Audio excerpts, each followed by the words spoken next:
Welcome back to our channel, and from the bottom of our hearts, thank you for your continued support throughout this journey. Fairmont Crest has never truly known what peace feels like, but after the fiery confrontation in the previous episodes, the sudden silence settling over this luxurious enclave is still enough to chill the spine. It doesn't feel like a pause meant for healing. It feels like a breath being held, compressed, right before something detonates. The glossy white walls, the perfectly trimmed rows of trees, the luxury cars gliding through the security gate as if nothing has changed, all of it creates the illusion that everything is fine, that the accusations and the hateful stares were only a flare-up of emotion that will fade away like every other scandal. But Kat knows better. In a place where reputation is priced like real estate, anger is never allowed to die on its own. Anger must be tamed, redirected, or strangled. And this time, the silence frightens Kat more than the shouting ever did, because she can feel how arranged it is, an intentional, empty space designed for people to fill with rumors, suspicion, and hairline fractures inside relationships that once seemed unbreakable. Fairmont Crest doesn't punish with fists. It punishes with isolation, with whispers, with the slow removal of someone's social oxygen until they are forced to apologize, to retreat, to disappear. Martin arrives at exactly that moment, as if he has waited for the dust to settle just enough to make his move look noble. His offer of reconciliation is packaged too neatly, timed perfectly, polished so flawlessly that it stops being emotion and becomes strategy. Kat doesn't see the familiar weakness of a man who made a mistake and wants forgiveness. She sees a man entering the meeting the way he would enter a boardroom, carrying the cold energy of someone who has already calculated every step. The way he doesn't center his words on apology, but on adjusting the atmosphere, closing the story, bringing everything back on track, makes Kat feel as if he is handing her a life preserver with his right hand, while his left still grips the rope tied to her ankle, ready to drag her under if she refuses to swim in the direction he chooses. The terrifying thing about Martin isn't his language or his temper. It's his confidence that he can control how everyone else will retell this conflict, turn it into a chapter already finished, a misunderstanding already resolved, a small scratch on the surface of honor that can be buffed away with a few photos and a charity event. Kat has been hurt before by trusting the wrong person, and her instincts flare like a fire alarm. She can smell danger in what is being sold as peace. Reconciliation could be an exit, yes, but at Fairmont Crest, exits often lead into another locked room. If she nods, she steps into a gray zone where truth can be bent into agreement, where she no longer has the right to be angry in the correct way, because her anger will be repackaged as an outburst that needs to be extinguished. If she refuses, she keeps her freedom, but she also lights the fuse for something bigger, subtler, more surgical, the kind of retaliation that will strip her of her footing without anyone ever seeing Martin's hand.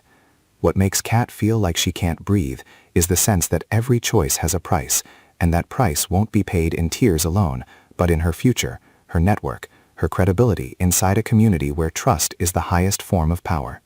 The shock comes from something almost invisible. The moment Martin opens the door called making peace, a small detail appears like fresh, still warm evidence, too minor for most people to notice, but sharp enough to cut straight into Kat. It isn't a careless sentence or a rough gesture. It's something systemic.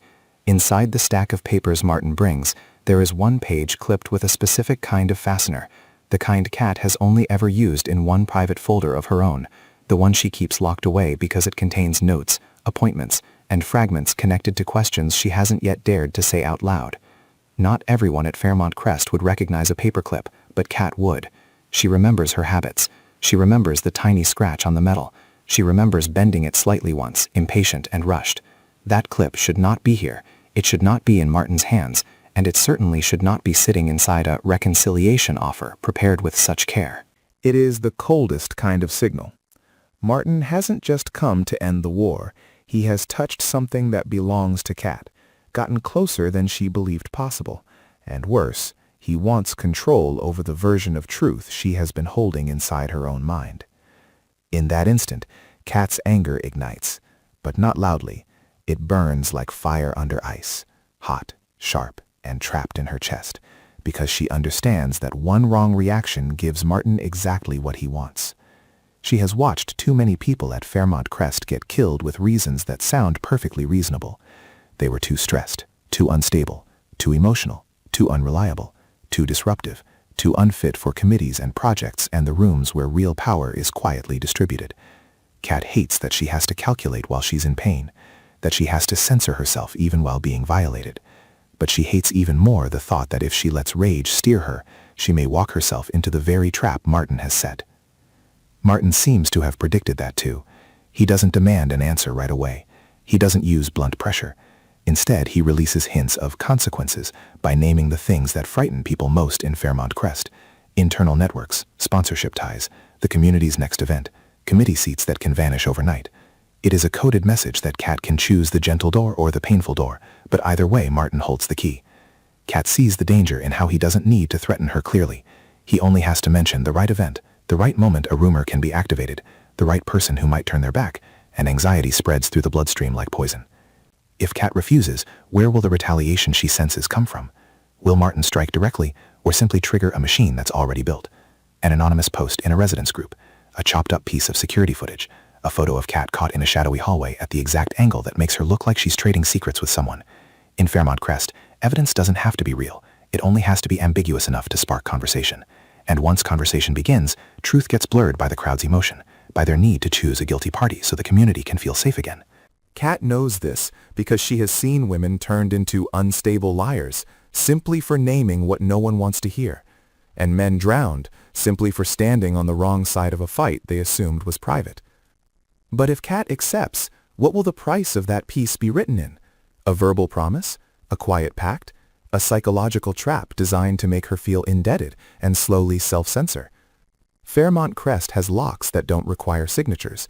It locks people with obligation, with the trick of turning a victim into someone who was helped, so that every time they try to fight back, someone can remind them they once agreed, once shook hands, once stood beside their enemy in public.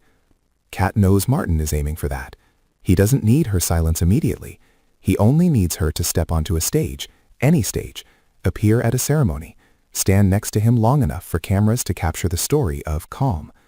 Once that image exists, every future accusation Kat makes can be met with one cold question. If he was truly that dangerous, why did she agree to stand with him, smile with him, let it all go? Kat's inner conflict begins tearing her into two selves.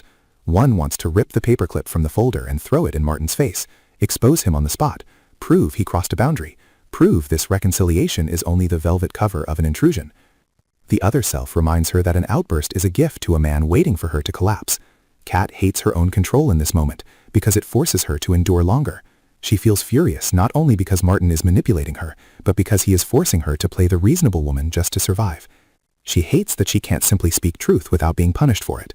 And beneath all of that sits a deeper ache. Kat realizes Martin doesn't just want the war to end. He wants to rewrite it, to recast Kat as the aggressor and himself as the architect of peace. The most dangerous trap is psychological. Martin may not ask Kat to sign anything today.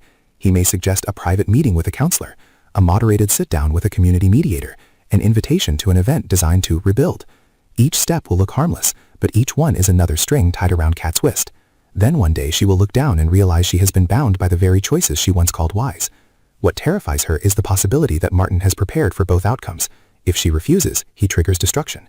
If she accepts, he uses her acceptance as proof that everything she said before was only temporary emotion.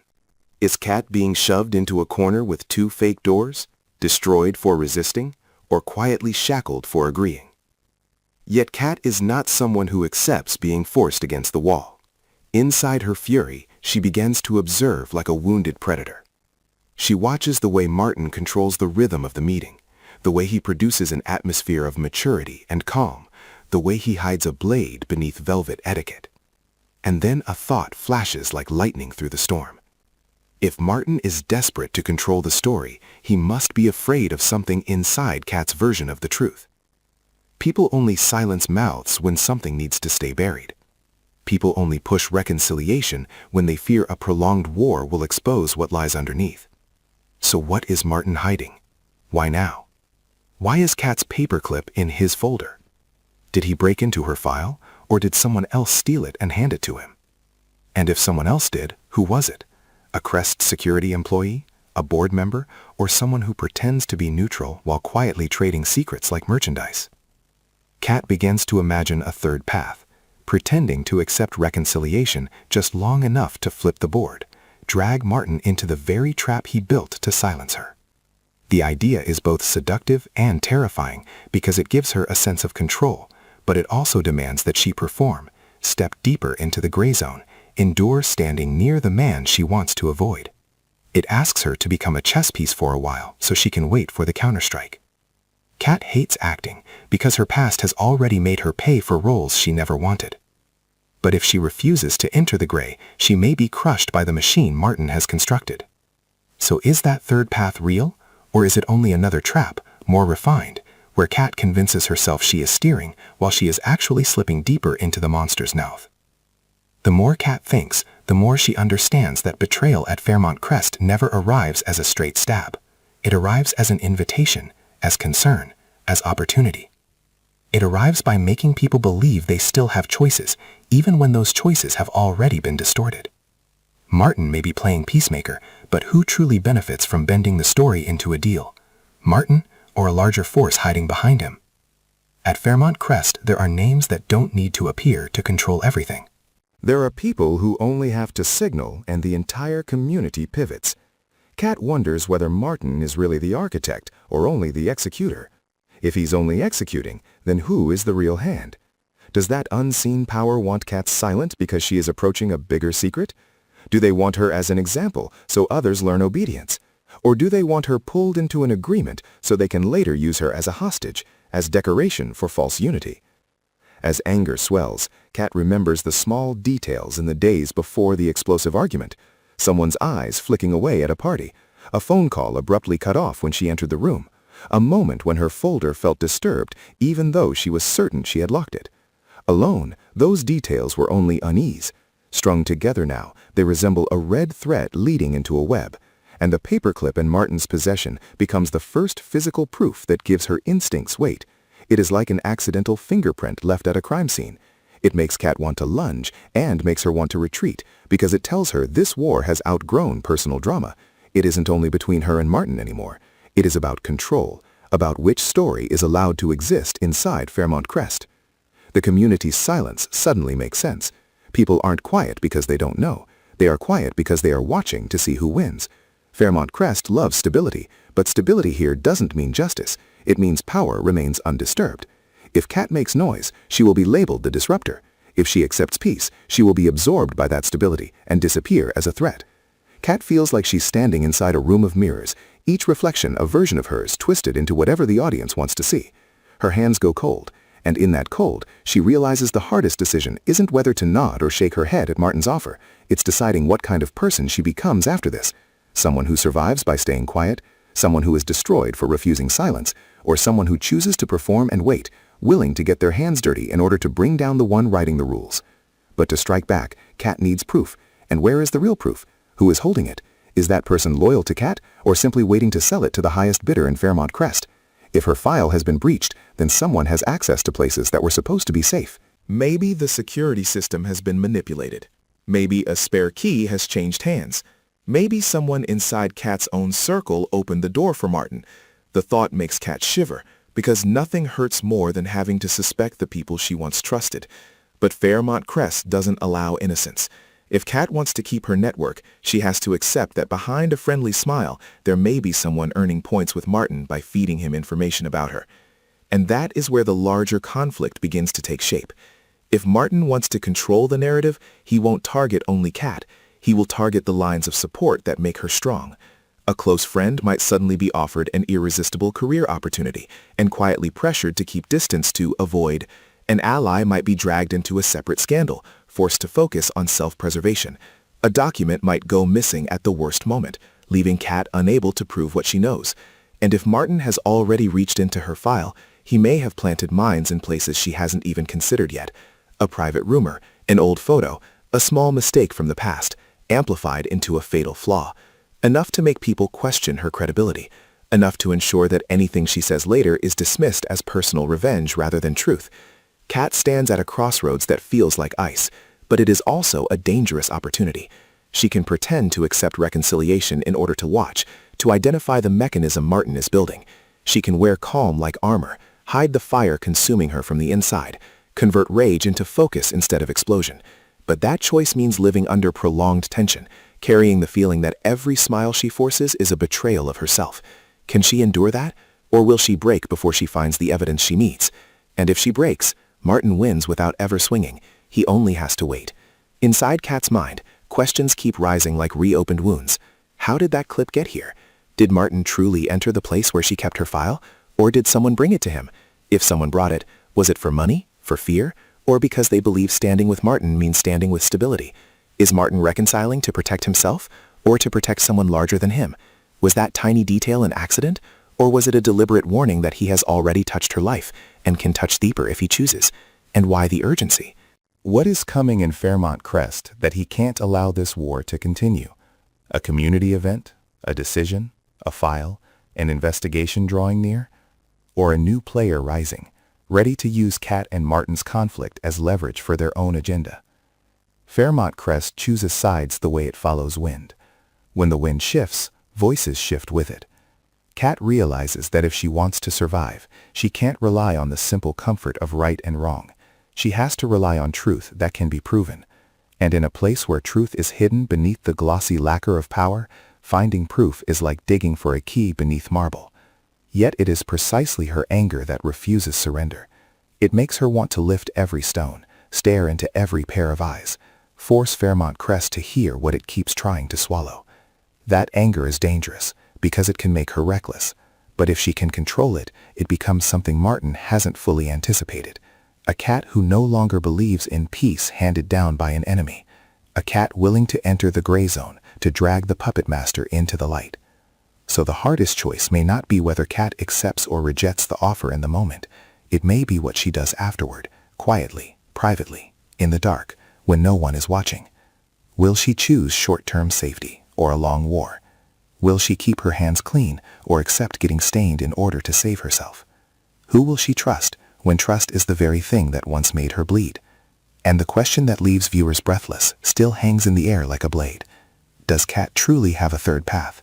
One where she pretends to accept only to overturn the board?